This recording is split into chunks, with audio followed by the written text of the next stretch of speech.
You're live. Good evening, everyone, and welcome to the McDowell Sonoran Preserve Commission meeting. It is October the 21st, and this is Cynthia Wenstrom, Chair of the Commission. We're going to start with our roll call.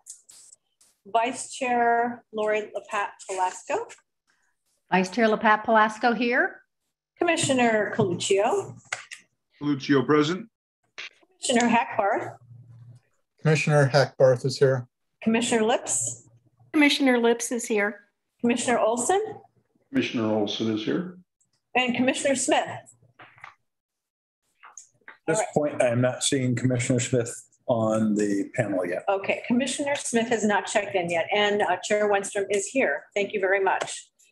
We have no public comments this evening. So with that, we will move right into the preserve tax status with Troy.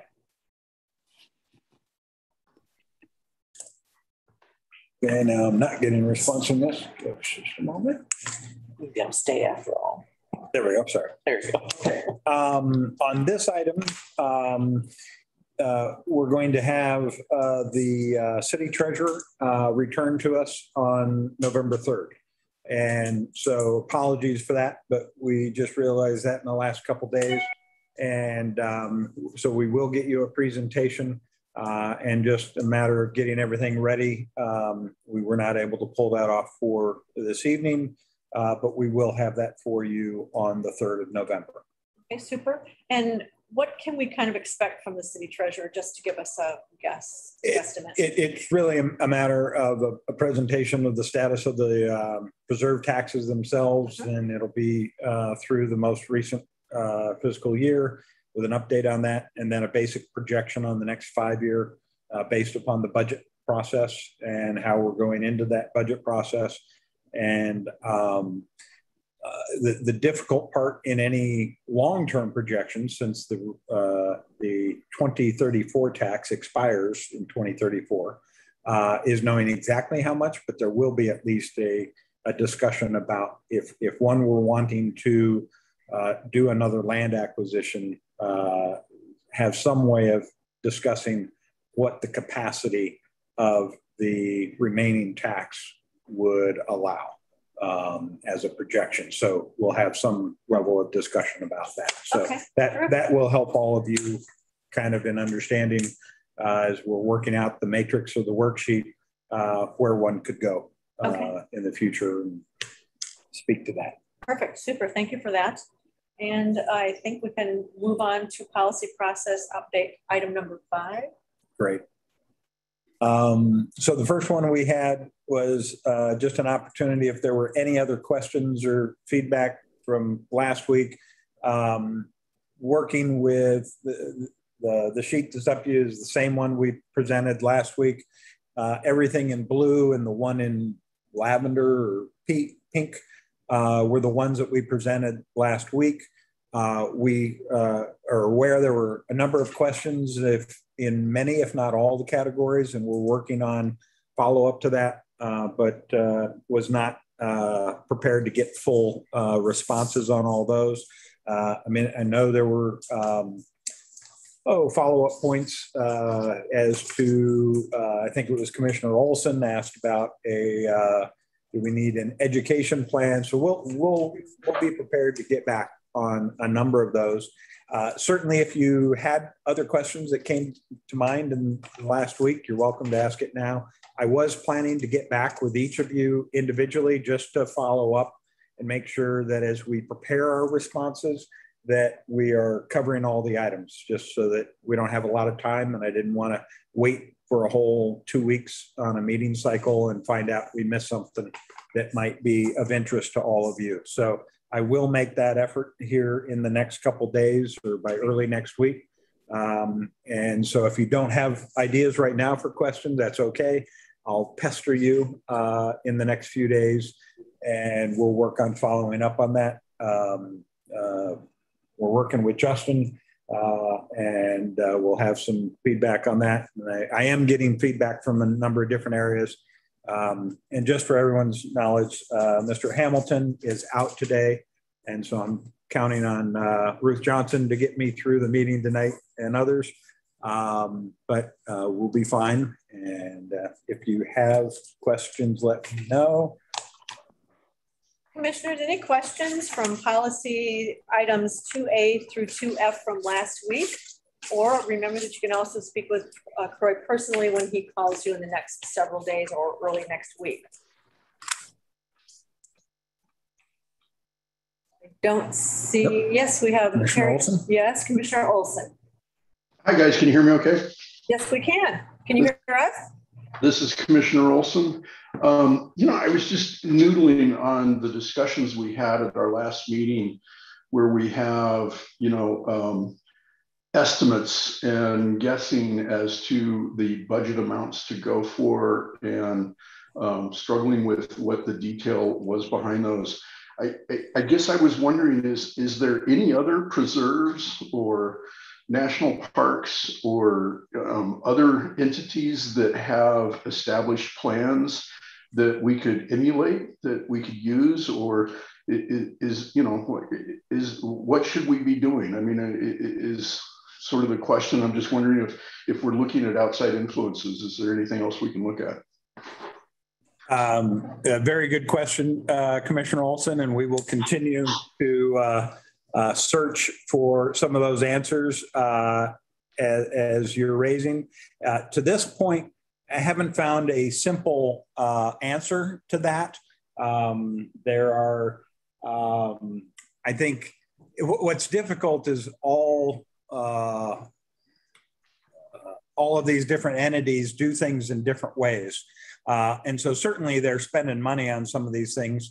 I think Scott and I may have referenced in the discussion last week on the invasive plant management that we had some discussions with contractors related to invasive plants. And, what we heard from them is that it is very rare for them to have a proactive discussion like we initiated with them to look at a long-term multi-year approach to invasive plants, that they typically are dealing with situations. Many of these are governmental agencies. Many of them may have inherited the land or other things and may not have much of a budget on some proactive items in the maintenance and management. They may be focused more on the day-to-day. But what we heard from these contractors when we laid out for them our thoughts, and some of that's based on the feedback we've gotten from the research work we've done with the Conservancy and others, as we laid that out, they said that it's very rare that they have that type of discussion with a land manager, that usually it's a land manager coming forward and identifying that, oh, we have this issue, we have money this year, and we want to go forward and deal with it. But that they don't plan for multi-year action on the invasive. And that's usually the failing then that comes about, is many times you take care of the invasives in one calendar year, it may take 2, 3, or 4 years to effectively get an invasive situation under control. So it's a long answer, Commissioner, to the point that we have not found an easy source to compare ourselves to, even as we talk with Phoenix and other agencies or the county regional parks that have certain similarities and certain dissimilarities. Many of them don't have budgets for research or invasive plants and wildland fire. They tend to deal, at least a recurring. And so many of them will deal with it on a one-time or a couple year basis, but they may not have it in a long term. And that really is a unique aspect, I believe. We may find examples yet, and we have been doing some searching for that. But we will do our best to continue to get you, and we do have the ability to give more detail than last week. Last week was a little bit in the sense of trying to cover so many categories at once. We didn't want to burden the conversation with too much detail. So we will bring more detail forward for you. I don't know that it'll answer all of your questions, but we will certainly do our best to do that. You were answering for the city, I think. Have you talked to the Conservancy? Have they been able to, work with any other conservancies, or do they have access to any other information that would be prudent to this? I have Justin here with us, and we have talked to the Conservancy, and I think the answer, but I don't mean to presume for Justin, but in our previous discussions, again, we had not found an easy comparison with someone's budget that has all these things, but I'll let Justin further my response. Commissioner Olson, thank you for the question. This is Justin Owen from the Conservancy. Thank you for having me join you tonight, Chair and Commission. To answer your question, we have done a lot of research into this area, and while we haven't found any other municipal locations that are proactively looking at this, like Croy said, we have found some resources from some of our national partners that we've looked at and we've talked with the staff on. And as Croy said, we'd be happy to bring that at a future meeting where we dive into more detail. So as Croy said, we haven't, unfortunately for conservancies, there aren't many municipalities that are proactive rather than reactive, but we have found some great resources from our federal partners that we'd love to see if that could be a match in some of the work that we're doing. So for sure, this commission and this city is being proactive versus reactive, which is very beneficial, I think, to us in so many ways. But Commissioner Olson, does that help to answer your questions? Yeah, it sounds like something might be available, and I would look forward to hearing more from Justin on what that could be. Absolutely. And I see a hand raised from Commissioner Hackbarth. Yeah, I would suggest Pima County. I know that my company has worked with Pima County to produce a buffalo grass management plan. So I think there is something out there that we can take a look at. I'll try and find that. Super, thank you. And I will say, this is Justin once again, our new Field Institute, or our Science and Education Director, is on the forefront of, was doing some great work in Graham County. And she's brand new, so I got enough on her plate right now, but I'm sure she'll have some resources she can pull from down there as well. So we'll have a good amount of resources to bring back to the commission when the time is deemed right. Perfect. I don't see other hands up. Are there any other questions on this particular item? Item A, 5A specifically. No other hands. And my apologies, I was remiss in not introducing our two guests this evening, Justin Owen from the Conservancy, the Executive Director, Commissioner and Chair, Jace McKeegan, who will speak to us on the next item, which is land acquisition, item 5B.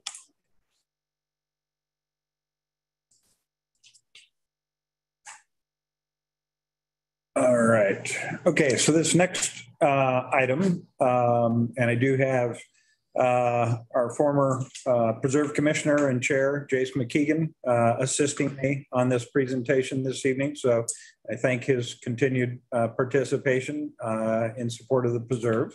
Thank you for having me. It's good to reconnect with fellow commissioners, and nice to meet some new ones.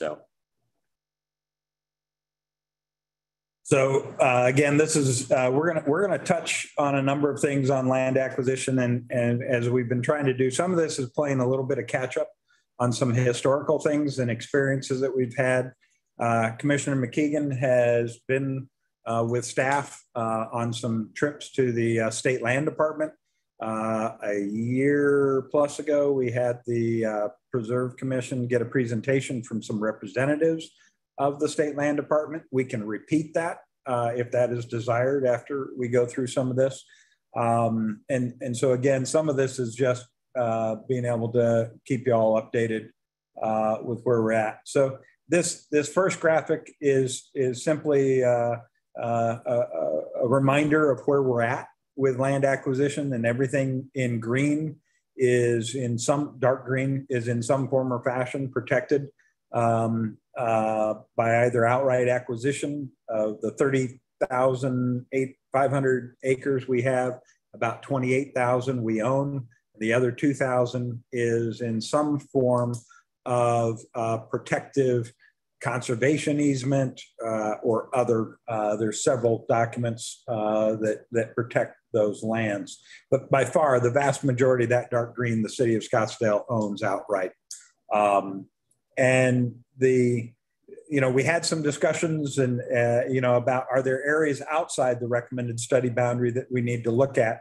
We had a discussion a few weeks ago about the one that's highlighted on this screen in the Dynamite Boulevard area.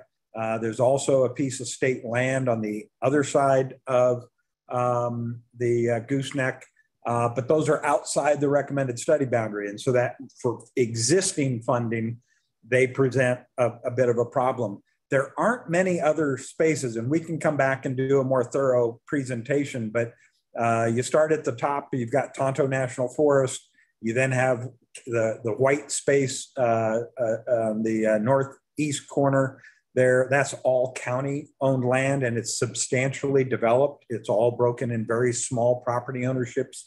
Typically going south, you pick up the county regional park and then the Foothills Preserve and the town of Foothills. And we even have a couple 100 acres of our preserve is in the town of Fountain Hills. So there's really not much expansion opportunity outside of the boundaries there. Even as we come around the south and then the western edges, the vast majority of those areas are developed.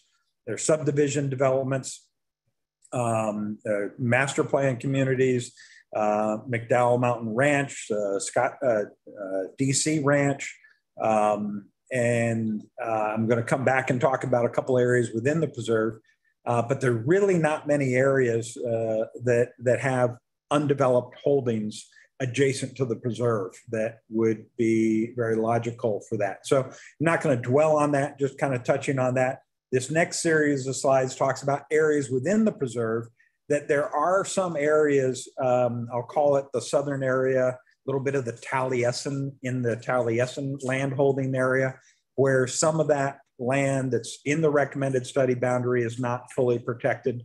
There are some zoning protections, different things in some of those areas.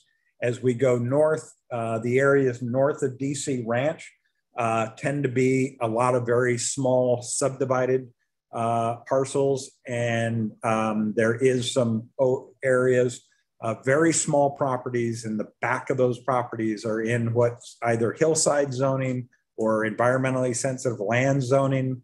And it's just, we have no planned recreation use, trail use in those areas, and it just hasn't been deemed or wouldn't seem to be a very likely candidate for additional acquisition there. The area that we're going to talk about a little bit as an example tonight really is the area, the remaining blue in the recommended study boundary, and those are all state trust land holdings. And so we are going to just walk through a couple examples here and talk about that. This pair of graphics, the one with the big bold numbers on it, is a Preserve Commission prioritization effort from somewhere just before 2013, and 1, 2, and 3 have all been acquired. That's the Pima Dynamite area. The next priority was seen number 4. We're going to come back and talk a little bit more about 4. 5 are the lands, I think Justin even referenced those lands last week, the areas that are west and north of Legend Trail. And then the area 6 are the lands that are south of Dynamite and separated by either Dynamite, Pima, and they've been long known as the postage stamps. And then the graphic on adjoining that on the right side is an effort of the commission of September of 2013 that didn't mean to say we wouldn't look at other lands, but there's really just the areas, and it may be hard for all you to see, but there's the areas in red are what we acquired in 2016. And then those remaining areas in yellow, they're labeled as 2A and 2B, were areas that the commission saw as the next likely targets, depending on availability of money and things like that. And so that's the last effort that we really had in prioritization at that time.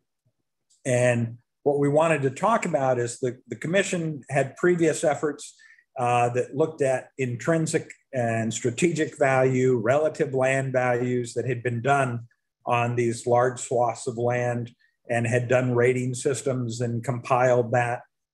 As we look at this particular area that's remaining, we believe there's ways of walking through and doing assessments. And I'm going to show some graphics, and Jace may throw in a few additional comments here as to this particular area, area 4. This is a graphic showing topography. The next graphic shows the major wash corridors.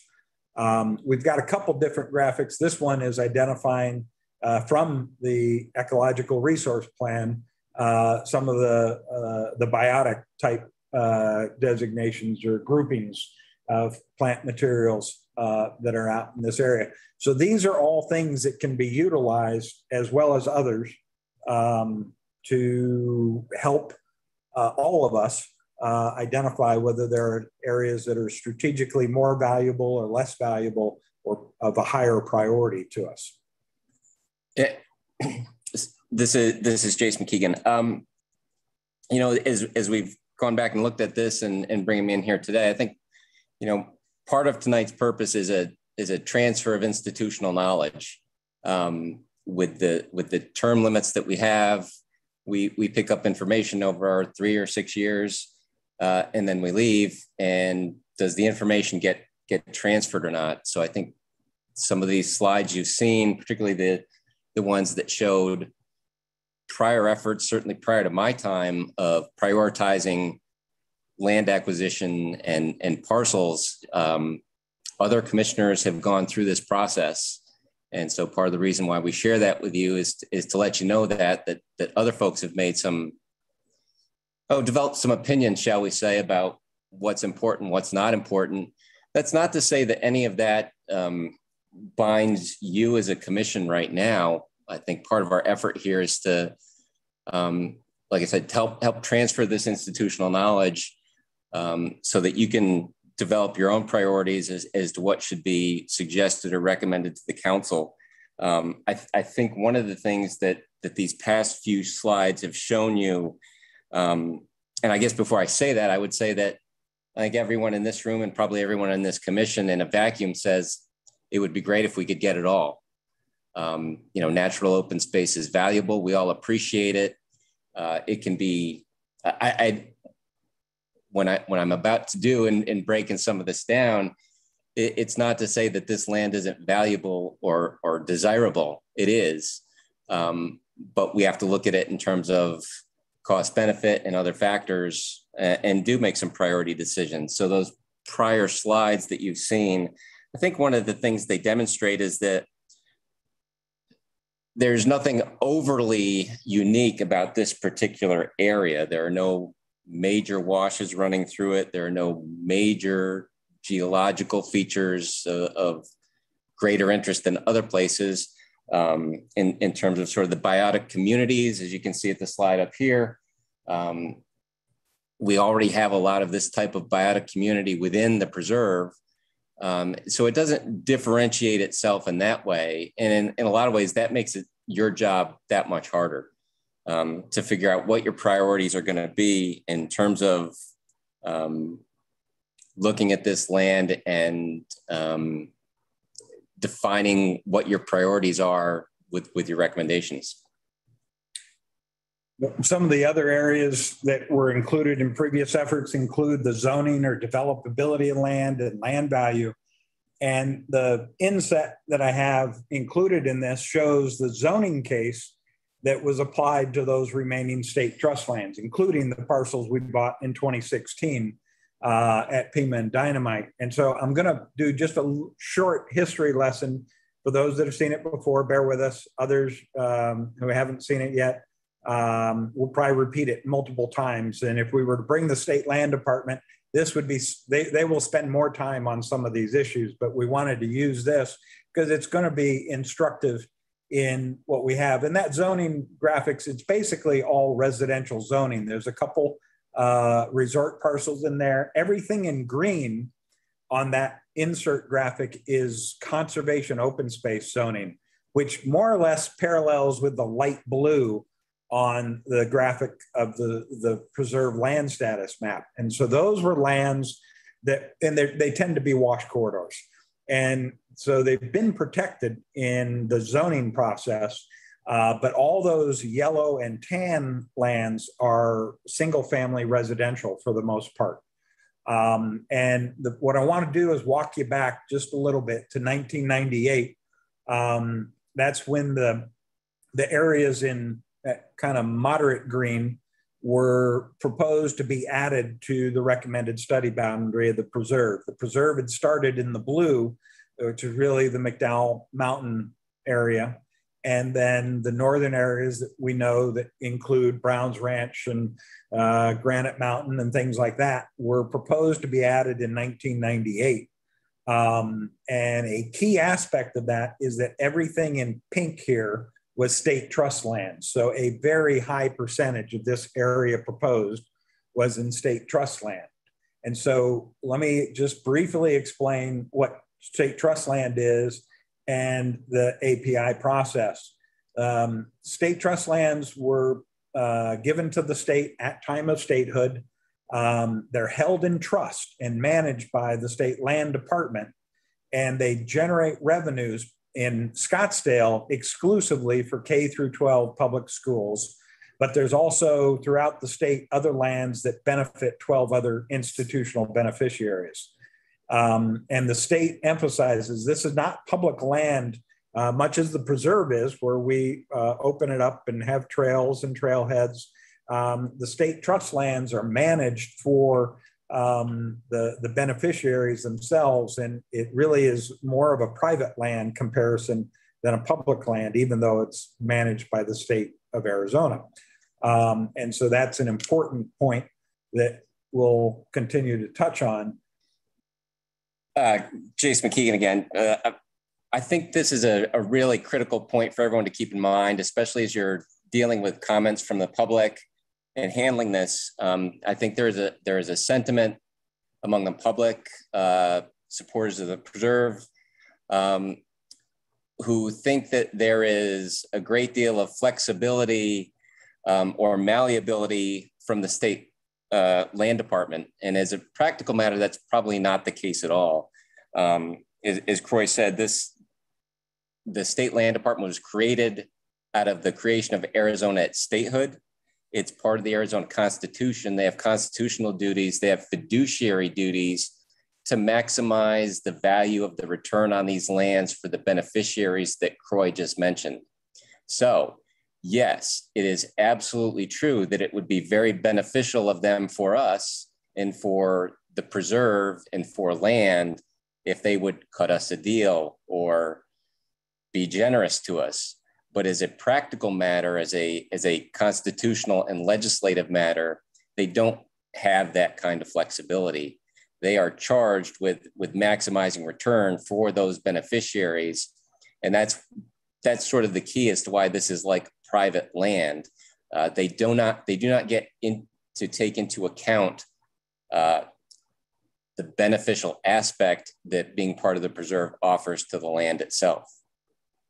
So they really are looking more from a financial perspective, again, that financial gain right. for the beneficiaries.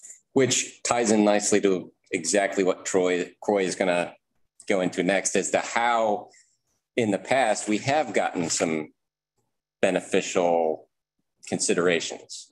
And so this next series of slides talks about what's known as the Arizona Preserve Initiative. And it was really, it was landmark at the time, back in the, I think it was early 90s.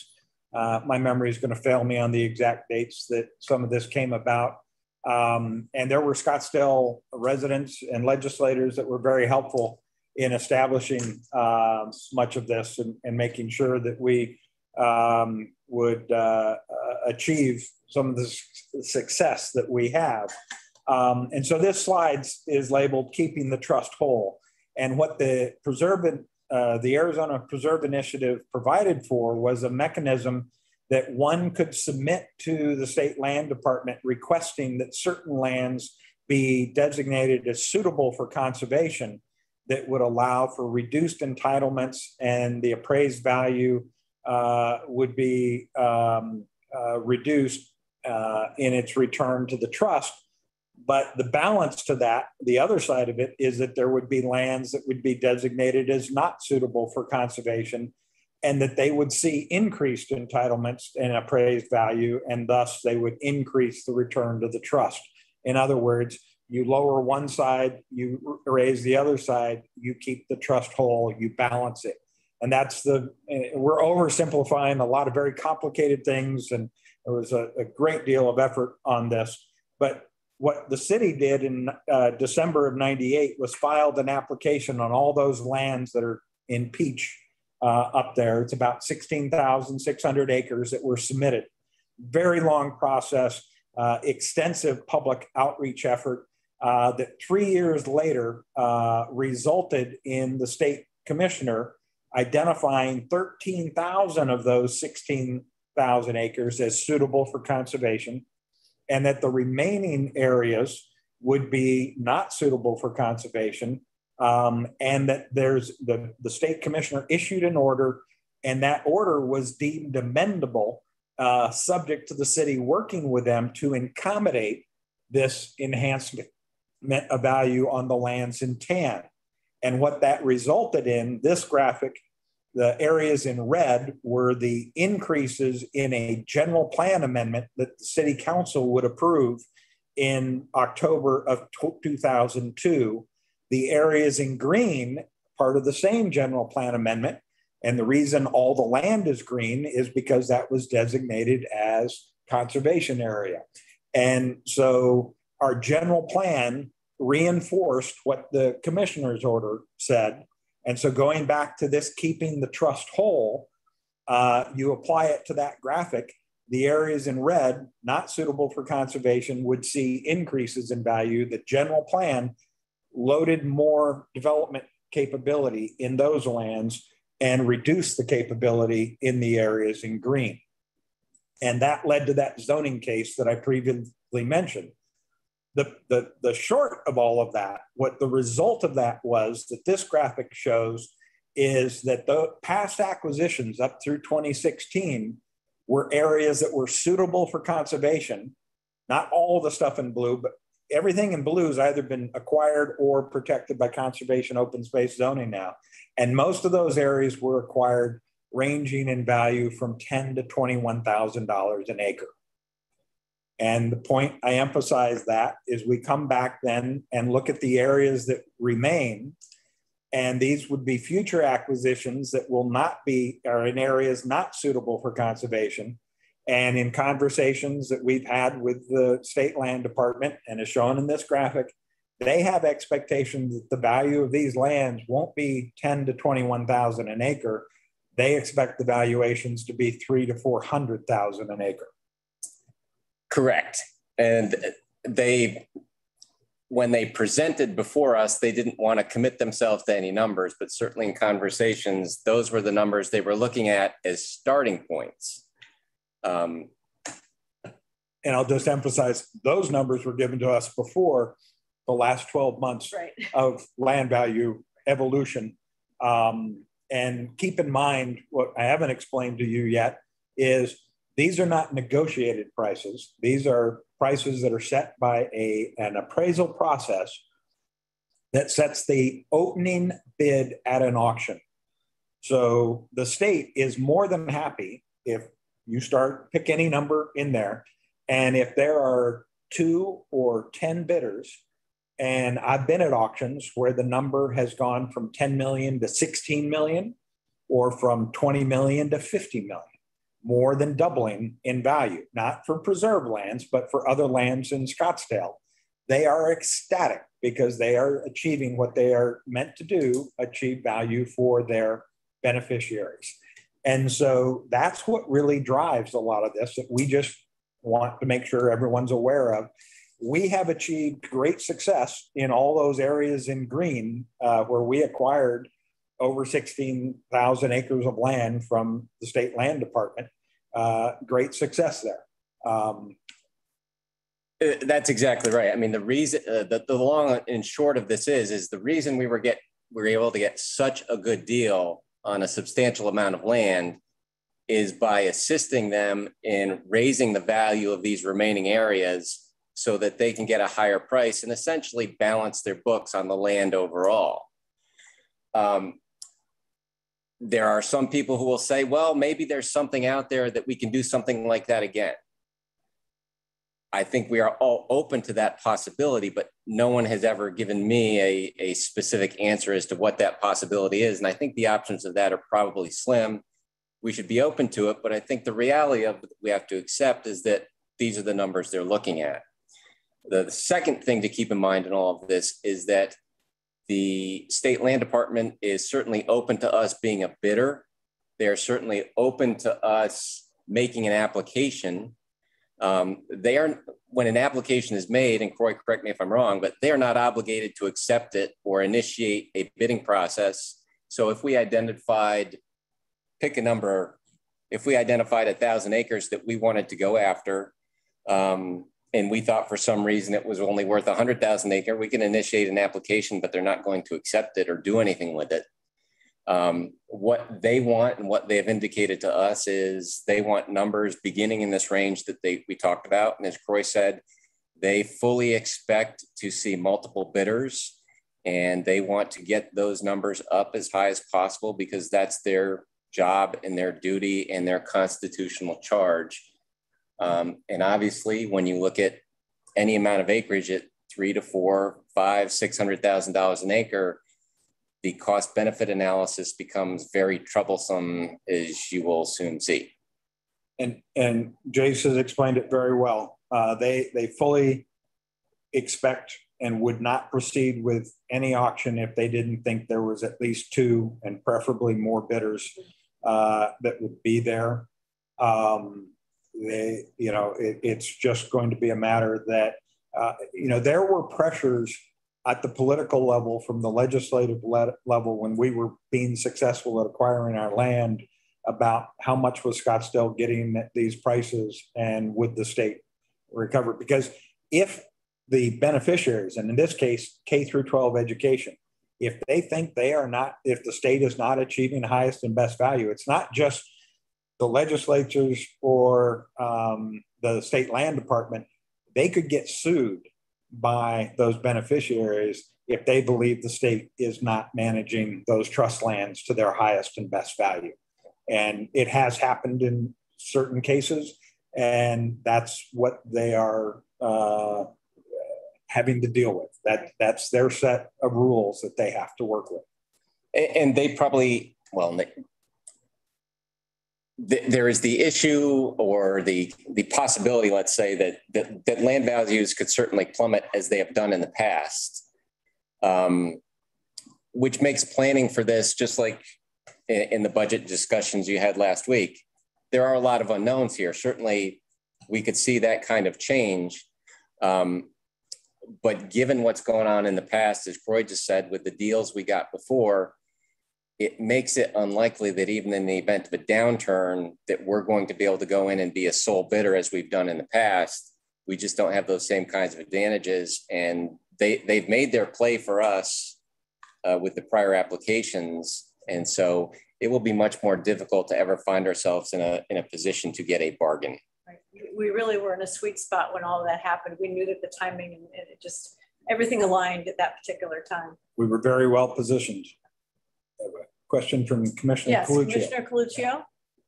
Oh, thank you very much. So I guess my initial question here is there any other state land in the city of Scottsdale at all? Do we know? Oh, yes. Yes, there definitely is. I can get you a graphic. I pointed out earlier that area over by the Gooseneck, just north of Ranch Gate Road, is state land. But then the major remaining holdings beyond what you see in blue here tend to be down near the 101 freeway.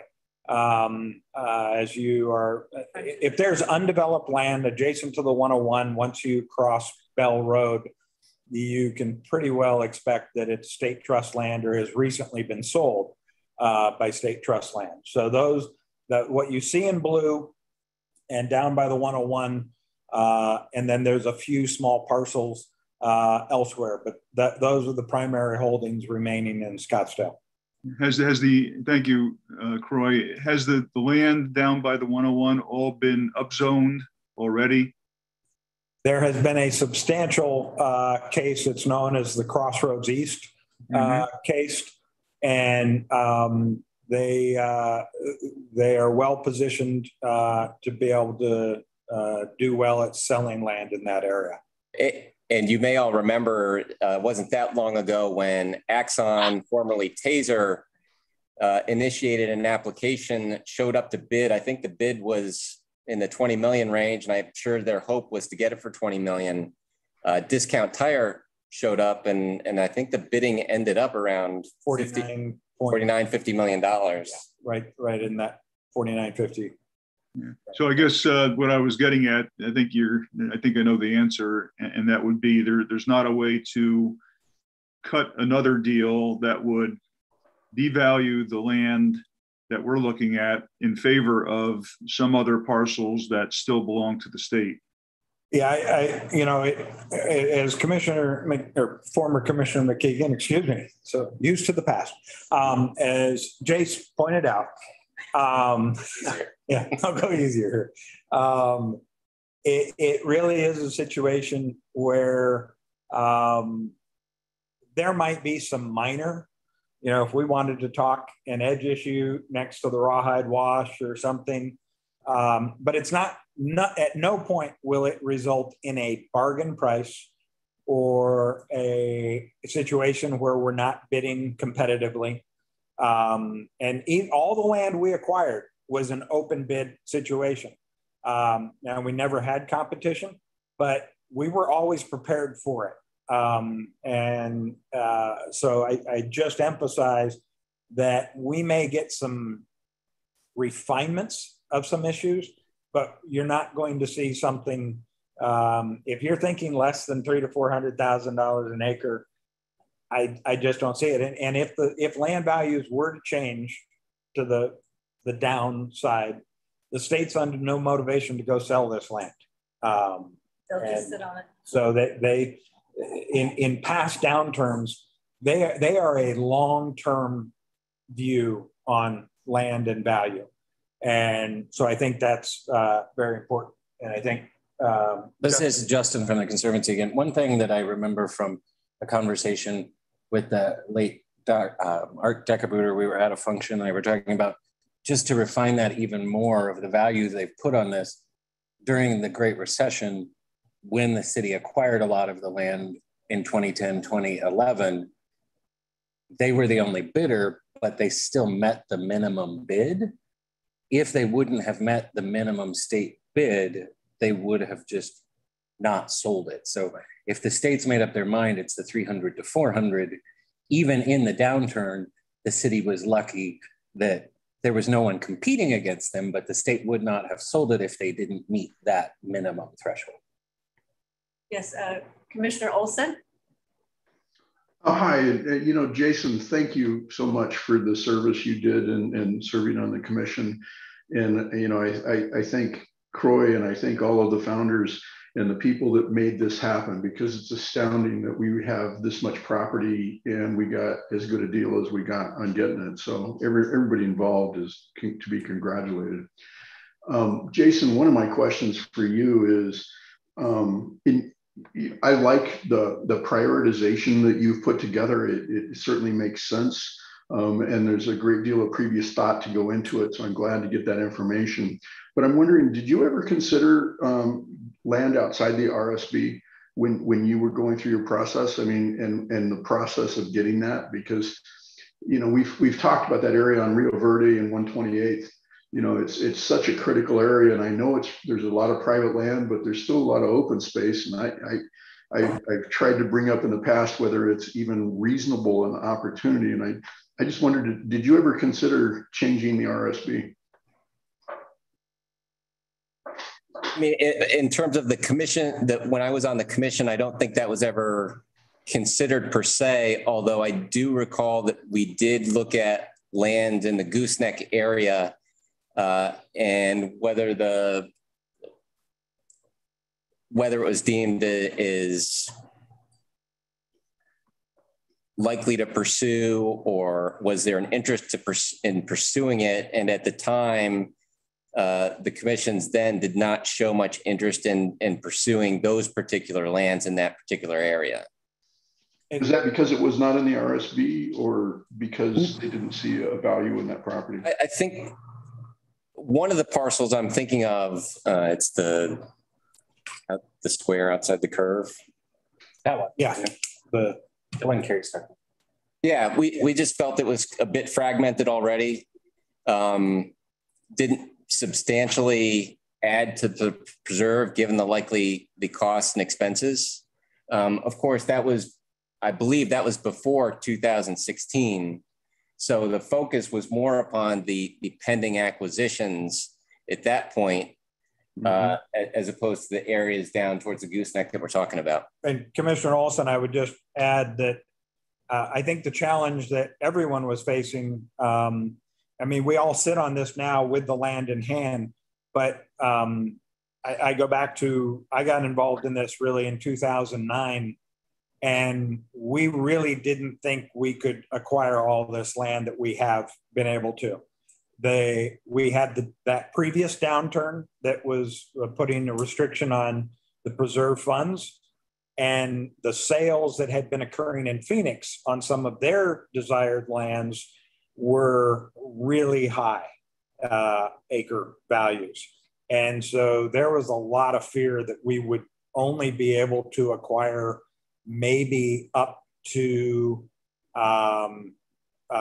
the Browns Mountain area and not beyond all the way to the state or to the Tonto National Forest, excuse me. But the way the things broke, all of a sudden, you know, in 2010 and 11, the values came in. And so my point being, there wasn't a lot of focus outside on any of these issues, mainly beyond the boundaries, mainly because we weren't sure we could achieve what we've been able to achieve. I think one more thing to add is that certainly I knew this from speaking with various constituencies that have an interest in the preserve, is that there's really been some longstanding, I don't know, lobbying, if you would, from some people to complete the recommended study boundary. You know, that a lot of people have come to me and said, we want to complete the recommended study boundary. So when you look at your limited resources and you're getting a lot of influence coming at you saying, hey, complete the recommended study boundary, it's hard to focus and look back and say, well, let's add additional lands beyond that, when it doesn't look like you have enough money to do either one completely necessarily. So we've got a few more slides here on this subject and what this, so we've talked very much, you're probably tired of hearing about suitable and not suitable. What we want to look at is that, take some of these examples, and these are purely example projections. But if you were to look at that 30, and I may not have referenced before, there's 3,600 acres of state trust land, essentially, that we've been pointing to here. If you were to get it at $300,000 an acre, it would be a little over $1 billion, not including debt service. Debt service estimated could be in the 1/3 of the value range. And there's a lot of caveats to that. That's why it's plus or minus. And we really, other than one, I didn't put numbers down, because once you put a number down, people try and hold you to it. And the length of term of the debt service and the assuredness of the revenue source, which we don't know what a revenue source would be. There's many things that we would need to work with the treasurer's office and the council on. So, but what you can see is if it went for $500,000 an acre, and why did I put 500 instead of and 4. Well, again, these could be auctions. And if you saw the land value go above the state's desired 300 to 400 target, it could go higher. And so just as an example, if it went higher, it could be as much as $1.8 billion. And I did throw on the example, 1/3 of that would be another 600 million. You could be talking $2.4 billion. Just all these are examples. We then looked at that area 4. It's roughly 1,500 acres. And that's a lot of acreage still. We talked about, well, what if we just did something along the Rawhide Wash and maybe a little bit of those previous designated, the commission's targeted areas, and there's 500 acres. So if you ran the numbers at 500 acres, of course, I won't go through each one of them, but it's 150 million to 250 million add-on debt service. It's still a big number. If you look at much smaller, just a 200-acre buffer next to Rawhide Wash, or focus on that cluster that the commission last had. And I'm not trying to lead you, I'm just trying to show roughly, these are in the 200, 220 acres. Well, do the math on those, and you're now in the 60 to 100 million range, plus 33% of the cost. And the one thing we wanted to emphasize is the 2,800 acres that we have acquired to date are projected to cost the city $1.7 billion based upon the success of the 2 taxes and their first expiration in 2025 and the second in 2034. And again, it might be 1.6, it might be 1.8, but I just put that out for a relative comparison as to what that could be. So I don't know if this scares people or whatever. It's not meant to be one or the other. It's just meant to be doing the math to the reality of what's out there and some of the expectations. So what comes to my mind, Croy, and this was just shared, but because our state is over 100 years old and they've had that land for that long, they will hold out for large dollars. I'm quite sure that's, as you said, that's their job. So we were very fortunate to get as much as we did.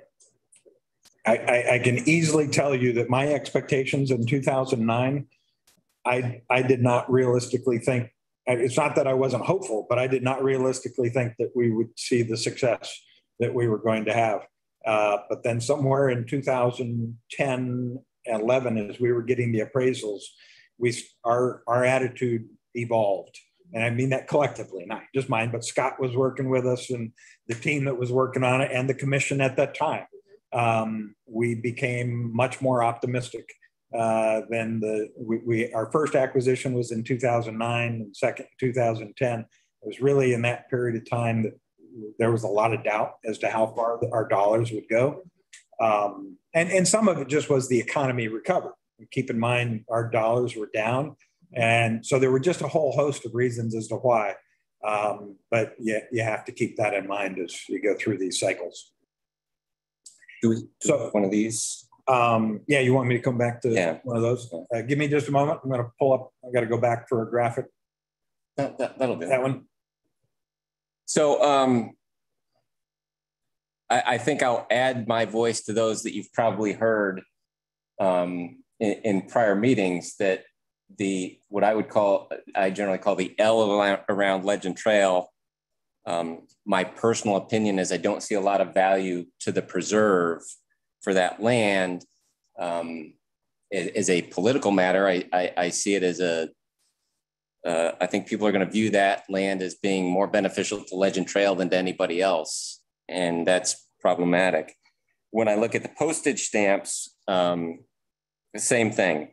There's a wash court, there's open space already dedicated through there. There's the power lines that are already through there that have been scrubbed down to within a foot of the ground within recent history. So it's a disturbed area.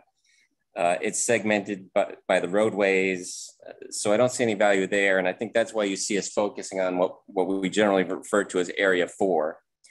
And with that said, I apologize for what I'm about to throw at you, because it doesn't make your job any easier, but it's something I've been thinking about now for a matter of years and talking with a bunch of people about, which is, given given all the stuff we have laid out for you, it's very easy to just throw up your hands and say, what do we do? But the fact of the matter is there are a lot of options. And Croy, Scott, and I have been out and walked this area. What you'll notice is that southern boundary with the preserve gets very close to trails. In some places, I think it's as little as 50 feet, 150 feet. I'm going to pull up this graphic here. Maybe very hard to see. This one might be a little bit better. It's probably very hard to see on a small screen, but the southern red line is very close to the Axle Grease Trail. In some places, it's within 10 feet of it. In other places, it may be a couple 100 feet, but it's very close. Yeah. Long story short, if you were on the trail in those places and they build houses there, you're going to see them. They're going to be right on top of it in some places. Is that a priority? That's something you're going to have to decide. Is the trail view from that particular trail a priority to try and do something with? But there are other things. Well, the same goes with acquiring any parcels within here. There are some people within the city who want to purchase the resort zoned parcel. Which is in the very upper right corner of this screen. It's about a 40-acre parcel right up in that part of the screen. That is in an interesting area. A block that size would bring together two areas of the preserve in some ways. At the same time, we've certainly discussed the idea of, can you trade out that resort parcel for another location within that area as a resort parcel? Is that an option?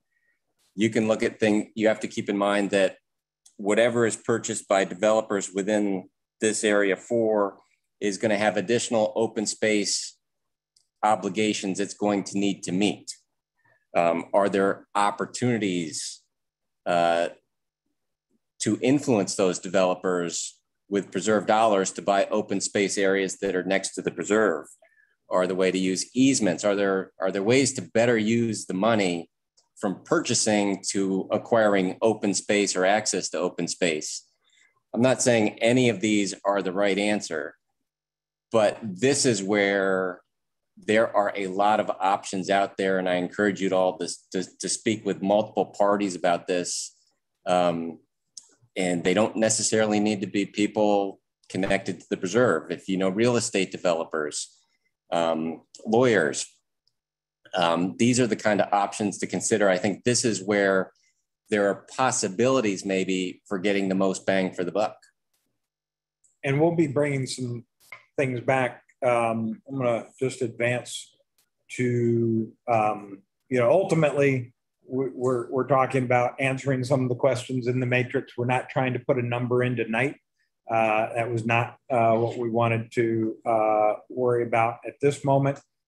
We know this is a lot of information to take in. We wanted to get you kind of grounded with some of this history, and we'll be back in a couple of weeks and we can talk some more about that.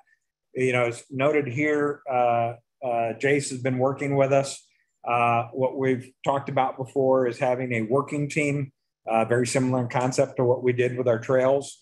We'd have a couple, 2 or 3 commissioners. We don't want to have a quorum, and several citizens that have experience in land and other things that we work with to help do some research and bring back ideas to the broader commission and ultimately the council. In the general concept, what we're talking about is coming up with at least enough of a range here in December to give the council some of your thoughts. It doesn't have to, again, back to my emphasis, we don't have to be perfect. We don't have to be absolute. The council is going to give us some type of feedback. We'll take that feedback and work both with the team and the commission to kind of in an iterative manner, develop some ideas. And, and don't worry about exact dates on here. My general sense is we would be looking to get back to the council sometime in the summer of 22. And whether that's because they want to go for a funding source later that year, or whether they just want direction and we're talking 2024 or some other method. that will evolve through, and we can have a little more discussion next meeting with the treasurer's office as well about some of those. Commissioner Hackbarth, you've got a question? Yes, I've heard a lot about the value of state trust land in the range of 300 to 400,000 an acre.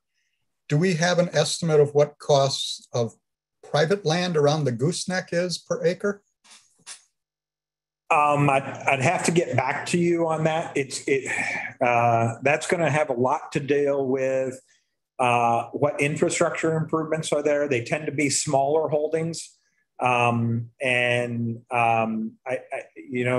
not, if the property has improvements to it, and by that I'm talking water or sewer or road improvements, the value is going to go higher. And I don't mean to put that in context of the 300 to 400,000 we've used. I'm just going to say you're going to have higher values the more the land is developed, and lower values further away. Again, I can get some more recent pricing on those areas. Again, things have been very active in the last several months as far as the increases in values throughout the entire economy, that land values have been up. Is that in the RSP? And there's really not any in the RSP. It would be areas adjacent to. So that question brings funding into question? Yes, that would be a funding question. Right. Any of the outside would require either amending the existing tax, which is difficult, or a new funding source, which I don't mean to jump to that conclusion, but having explored it a few times, it is wrought with financial and legal complications to take an existing tax and change the rules that the citizens who voted on it were thinking. Thank you for that question, Commissioner Hackbarth. I'm sorry, Justin, do you have a comment? This is Justin from the Conservancy. It's anecdotal without Croy sending an appraiser out, but because we know a couple of the landowners along there, as we try and convince them to donate it, the parcel on the corner of Joe Max and 128th has been listed for sale for $3 million for 18 acres. So even though that's a little bit less than the high end of what we were talking about, but it's still consistent with higher than we were hoping.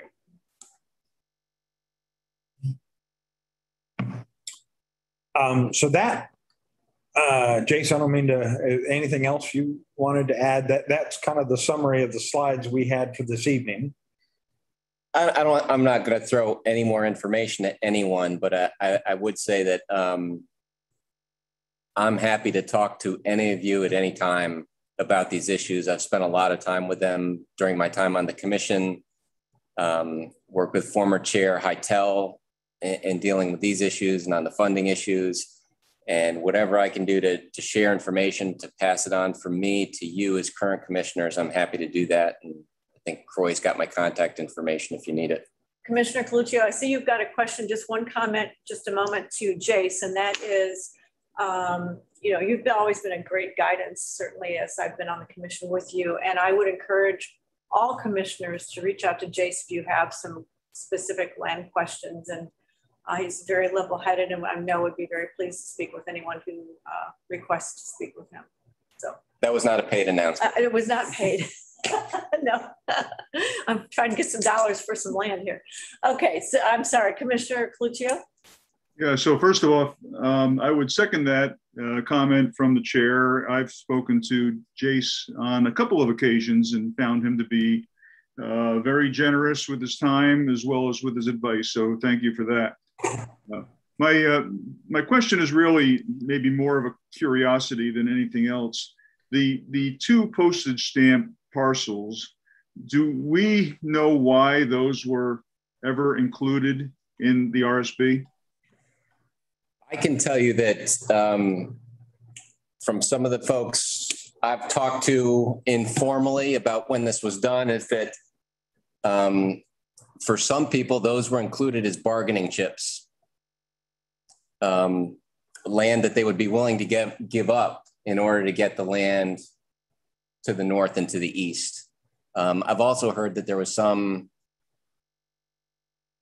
desire to connect the preserve to areas further south.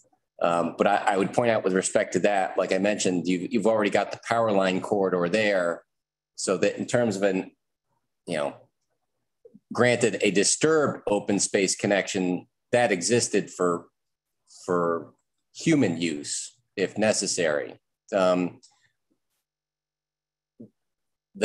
truth is out there. I'm not saying either of those versions are the truth, but those are certainly two versions that have been related to me by multiple people. When you would have had a lot of people involved and they all would have had different opinions as to, from their perspective, just as you all, I'm sure, are going to have different perspectives. And that's certainly an expectation. But yes, there were some discussions with Phoenix about connectivity to open space to their Sonoran Preserve areas, the northern areas, very difficult to achieve. And as Jace has well pointed out, we have two major power line corridors in there that do go through our preserve. And if you haven't been on those properties, they're very much impacted by the major arterial, whether they're built or planned. There's not continuity of connectivity. It's beautiful land, beautiful upper Sonoran desert vegetation. But as I think Jace pointed out earlier, we don't have major mountains. We don't have major unique things that aren't already in parts of the preserve. And again, I'm not trying to encourage you one way or the other, but when the commission originally looked at that and made those areas the lowest of the priorities remaining, it had a lot to do with all those complications. And I think you already covered pretty well, and Justin did last week, the stuff around Legend Trail. So, with limited, if we're going to be with limited dollars, then the area come back into focus is that area 4. Question for you. This is Commissioner Wenstrom. So with the postage stamp areas, one of the things that I would see with that is we are always very concerned about connectivity for the animals. That's a tough one. If we're going to do a land bridge over Dynamite, we would probably run into something similar there. And even more so because you would have multiple. Oh my gosh. Because you're at the even if you went at the corners, right? Building an intersection as a land bridge would be just astronomical. The number I gave you last week, and you'd need 3 of them just to get to Phoenix. Right. And I checked Winstrom. I could say this is Justin from the Conservancy. From talking from the wildlife side, Croy hit the nail on the head with some of our preserve pioneers and the folks over 20 years ago when Pima and Dynamite weren't the major thoroughfares there are today. The dream of connecting it to the Phoenix Sonoran Preserve was huge. And for those that might not be thinking, that is west of Cave Creek Road. And that's when that was all state trust land. Phoenix has openly expressed they no longer have a desire to preserve that open space between. So even if they did, they no longer have an interest in acquiring. So, sorry, go ahead, Jace. As you consider the postage stamps, however, they are not irrelevant, meaning the question remains is, does removing them, say, from the recommended study boundary interest the state land department? And is that a way to influence the state land department in one of those trade type situations to say, hey, if we remove it from the recommended study boundary, does that increase the value and does that give us any leverage or any ability to cut a favorable deal elsewhere? Mm-hmm. That has been floated out among various people who are interested in these issues. There are other people who will say, no, keep it in the recommended study boundary because it remains a bargaining chip for as long as you need it. But that's an issue to keep in the backs of your minds is that should it be in the recommended study boundary? If you look, or do you look at, as some of you have mentioned, are there other areas that maybe should be in the recommended study boundary? There's a trade-off there. As a refresher, thank you for that, Jace. As a refresher, Justin, what was the Legend Trail area that you talked about for continuity for the animals?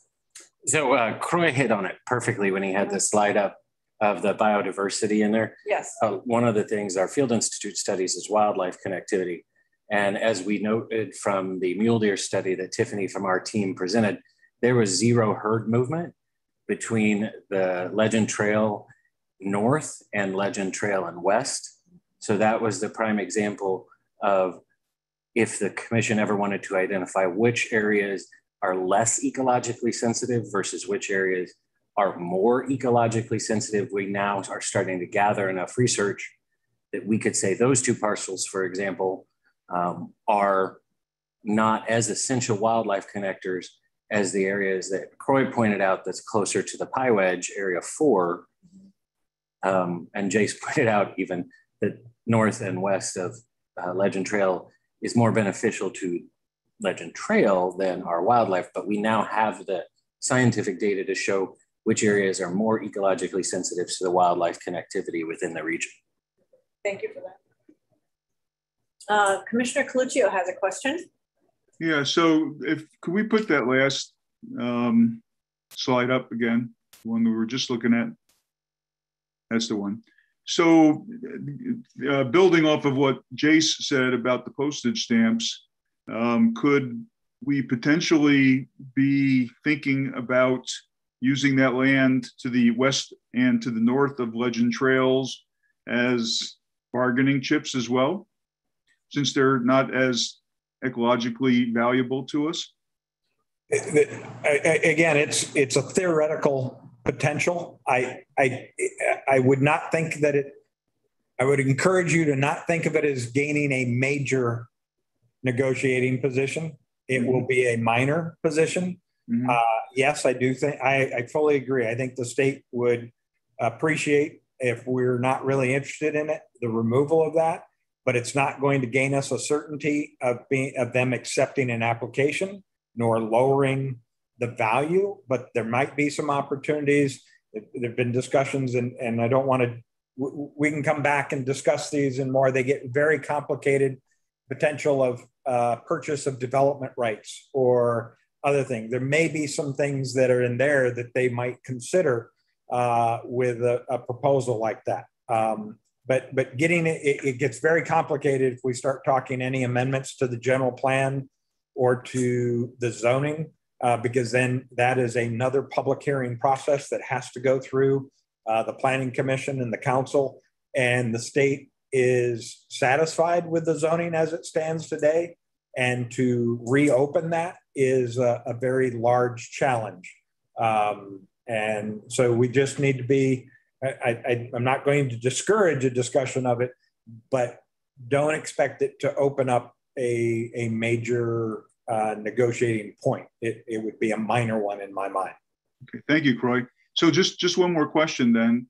From a legal standpoint, or from a historic standpoint, the RSB was established and approved by the citizens of Scottsdale, correct? Okay, so here's how that goes. Okay. And there's, again, this is a difficult and subtle issue. The city council approved a recommended study boundary, and we had that earlier graphic that showed the McDowell Mountains, and then it went to a vote to the voters not to approve the boundary, but to authorize the sales tax to be used within that boundary. And then in 1998, we expanded the boundary. The council approved that boundary, and we went back to the voters not to approve the boundary, but to authorize that the existing tax that was already in place from 1995 could be applied into that expanded area. So I understand, and different ways of interpreting it, and I'm not the legal authority here, but I think you're going to find that the preferred way of stating that is the council approved the recommended study boundary, and the citizens authorized both the 95 and the 2004 sales taxes to be used within the recommended study boundary. And it's a nuance, but I think it's fairly important for those that would answer it on the legal side. I thank you. I understand it better then. So if we were ever to want to take land out of the RSB, it sounds like the city council would be in a position to approve that. To take land out of the RSB in the sense of, now we're getting into a lot of nuances that may be better for a future conversation. But okay, I was thinking the postage stamps, for example. Okay, so if it's not acquired land, If it's simply refinement of the recommended study boundary that hasn't been acquired, that's different than recommended study boundary land that has been acquired. There are significant differences in how one phrases that. So, and I think that'd be better to come back and discuss. There's a lot of protections that keep land that's been acquired from being removed. And I would also assume there's probably some subtle differences between taking unacquired land and removing it from the recommended study boundary, but then that is different from taking open space and saying that is now that's another issue altogether. Yeah. Yes. Commissioner Olson, thank you, Commissioner Coluccio. Commissioner Olson? Yeah, following up on that, does the land being in a recommended study boundary, does that have any impact or meaning to the state trust that manages that land? No, that really just controls our ability to use the money that the taxpayers have given us to purchase within that property. Right. It truly has no regulatory control other than the expenditure of funds. However, perception-wise, for some, it creates a perception that it could chill potential bidders from thinking about it. And that's a very delicate, and I don't want to go any further on that right now. That would be a better discussion with the state land department involved if we'd like to involve them. Thank you. Thank you. Any other questions on item 5B? If not, yes, Jace. I have one final comment on this, which is I would recommend that, like I said, I've walked it with Croy and Scott. I would recommend everyone to get out on the trail out there and walk this area and get a visual on exactly what it is we're talking about, because then you start to see there are even more issues that we didn't even bring up. There are some areas within these lands that are not going to be developable per se, which means we probably wouldn't want to pay for them if they can't be developed anyway. There are other areas where it's developable, but maybe you see something from a visual perspective that makes sense to try and accomplish something. So I think the better work, it's a relatively well-defined boundary. You can get out there, you can see it, you can get a good visual. I think it'll really help you in assessing the priorities and how to handle this. And I didn't put it into this little next steps proposal, but within that time frame, December, January, February, well, maybe the weather is a little nicer than in the summer. And if the commission were so interested, we could even work on scheduling a tour that would help. But as Jay said, you can certainly go out on the trails. The old state land road is a great way to access some of that. And the Malpai Trail coming out of the Legend Trail area are good ways to get there. But we will work on, as we further refine this, we'll bring that back as a further idea.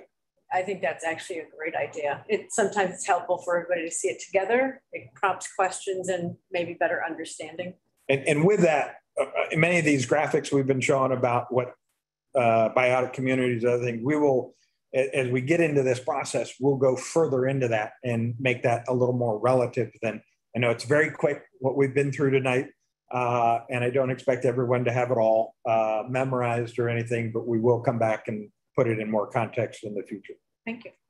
Yes. This is Justin, and just to dovetail on what Jay said, we're happy to meet with any of the commissioners or talk to anyone about that connectivity that Croy was speaking about.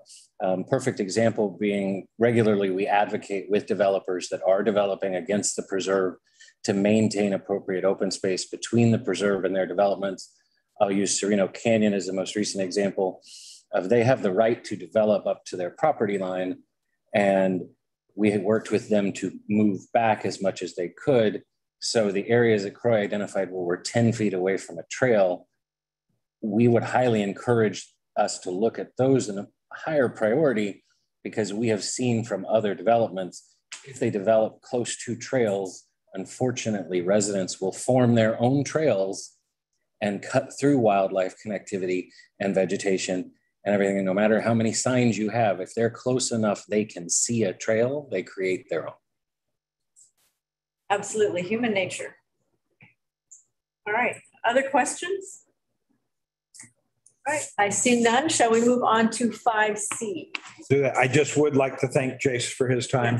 Thank you for having me. He's been a wonderful resource, and you can actually, Jace is part of the instigation of some of the matrix and process that we're trying to power through.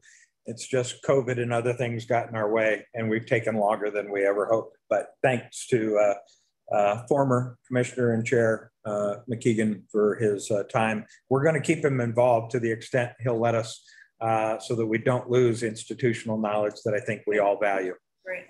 Thank you.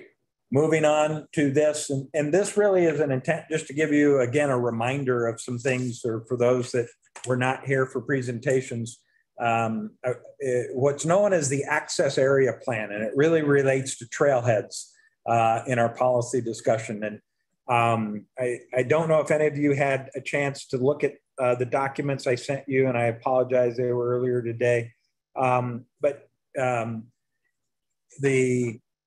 When you go back to the purpose of the preserve under the ordinance, then it identifies providing appropriate access for education and recreation. That led to the development of the access area plan. It was created in 1999, and there was one update in 2010. It's been a really successful document in that all of the trailheads that we have out there, save for two, I'm going to hold a ringtail and Bell and 104th out from that. But all the ones where we've done full improvements have their roots in this document. And so the visioning, going back to, and I was not involved, the folks that were in the 90s that developed these did outstanding work in giving us some targets. And there's a lot of history about trying to diversify. And we learn from our neighbors, and I don't mean to pick on others, but we see examples in Phoenix at very popular trailheads where there's difficulty in not having enough parking and things like that because development surrounded them. The vision of this was really quite monumental in how we've moved forward. We have tried to hold to this document very closely. And as we went through, and this is just some examples of it, we did this presentation last fall, or two years ago in the fall of 2019, excuse me, and identified that the document was a little bit old, and that as examples, it references major community accesses and minor community and other things. And it gave us a range of parking, but it also identified some things that we ultimately never did, which were picnic areas. And I don't mean to be comical, but telephone booths are a little rare anymore. And so there were just some things, and each one would then identify in the vicinity of Lost Dog Wash near Cactus and 124th. And you have to sit there and go, oh, that's Lost Dog Wash Trailhead. And so we came to the commission, Scott and I, a couple of years ago, and said, we'd like to just refresh this document and reformat it and look at some ways. And the graphics had some things that were and weren't exactly accurate. So we proposed a reformatting of it, and we secured the services of Phil Weddle, who has designed a couple of the trailheads for us, and asked them to take the graphics and just update them and bring them consistent with what has occurred in the 20-some years since the original draft was done.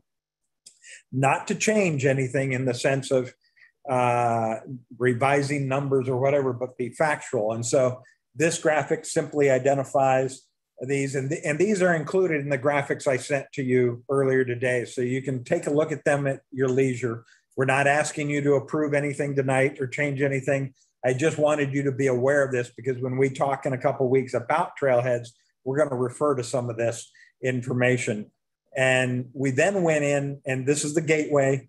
And so you can see a plan of the parking lot.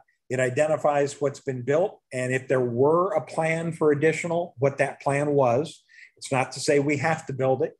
It includes things that it points out what's been built, what could be by way of the plan itself, or what was approved when we took, each one of these trailheads has been to the city council. This commission had a view on it. It goes through our DR board, our planning commission, and then the council approves them all. And then we just highlight what is included in the amenities. What are the programming? What's the actual square footage of the building?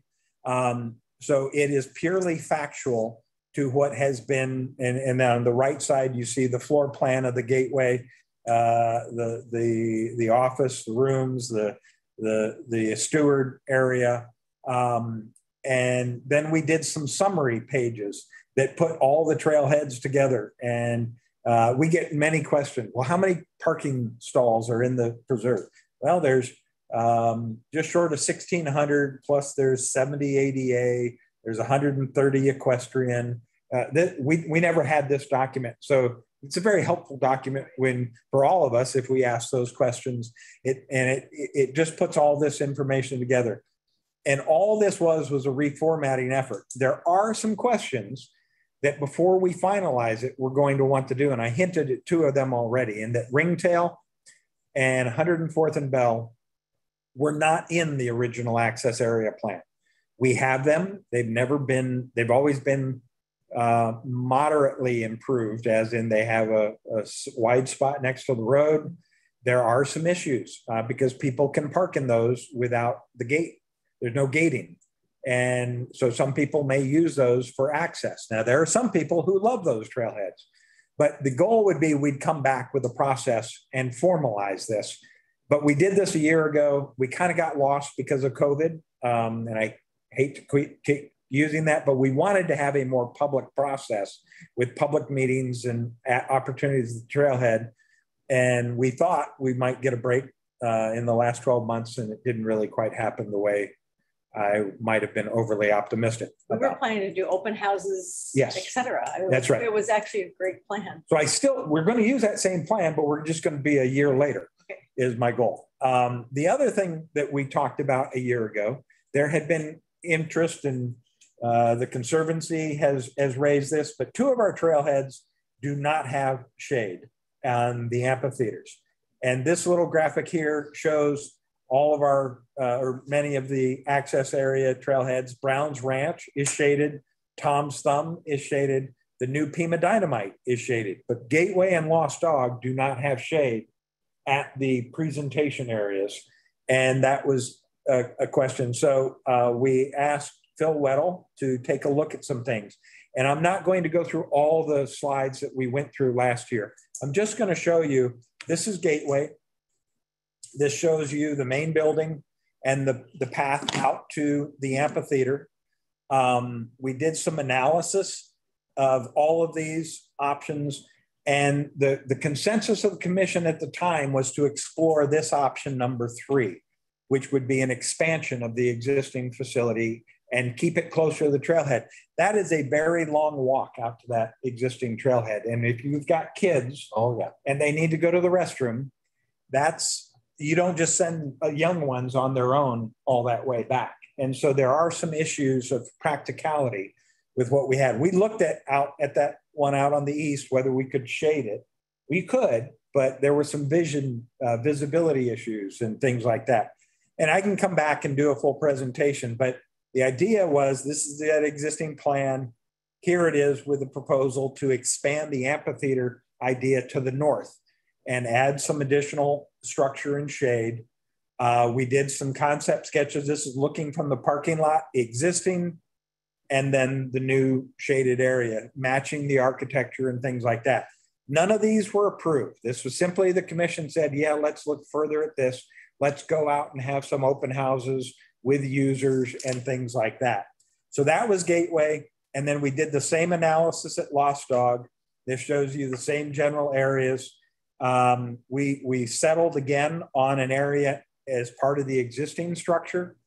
And this again is a site plan and kind of the proposal of where we could expand that existing gathering space to the east and add some additional shade. So this is as you're coming in on the trail, and the ability to add some shade to that was kind of the concepts. So I just wanted to refresh you all that we had done this. This is that plan we had a year ago, but I updated it to go forward a year from now, that we would work on refining graphics, start a communication with stakeholders, and work on some opportunities for presentations out with the public. We, of course, still look at no complications from COVID. Our goal would be in early 22 to start a virtual open house in addition to holding some open houses in the field. And then by, let's say, March of 22, we'd be back to the commission with presentations on what we'd heard and review ideas for next steps. So that's all I wanted to do, is refresh your memories. I don't need any action today. We can talk about it in 2 weeks. Again, I know we're throwing a lot at you in the past few weeks, and I just wanted to refresh all of your memories with that. So happy to take any quick questions. Otherwise, we'll be prepared to proceed along those lines in the not too distant future.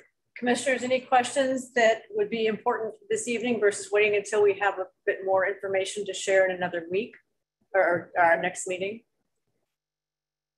I see no hands. All right.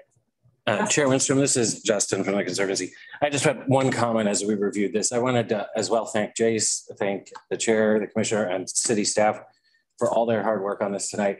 Also, just a huge nod to the Preserve pioneers and the folks that did this heavy lift, did the first area access plan, really envisioned everything that we talked about tonight. So I appreciate everyone, but definitely wanted to give a nod to all of those folks that we got to celebrate just a couple years ago, if they're still with us, and not for all of their hard work. Thank you for that, Justin. Absolutely. Scott and I have had many conversations about just how remarkable their vision was. And we really have not had to do any major tweaks. We've a couple minor ones here and there, but it is a phenomenal document. They got it right. They really did. They really did. Absolutely. No question. All right. I see no questions coming up. Looks like we're going to move on to upcoming meetings. Yes. Very quickly. Wednesday, November 3rd. I emphasize Wednesday. It's not a Thursday, it's a Wednesday. So we usually meet on Thursdays, but we're going to do it on the 3rd. I am working on an alternate location beyond Zoom and wherever you're located right now. I am hoping that we will have a location that will put all of you together, may even allow the public to come and be a Zoom meeting. But I don't have confirmation that we can reserve that just yet. Right. So expect news in the next couple days, and I'm trying that for both the 3rd and the 18th. Great. Yeah, we're very excited about that, to say the least. Commissioner comments, item number 7. Any questions or comments under this category? I see no hands. We will move on. Got one. Oops, I have one here. Commissioner Olson. Sorry, I came in late. I'm just wondering, we're talking about a number of sessions in the next couple of weeks. I was thinking that the next couple of weeks, the agenda would be focused on the financials of the various, of the document you put together in the various areas.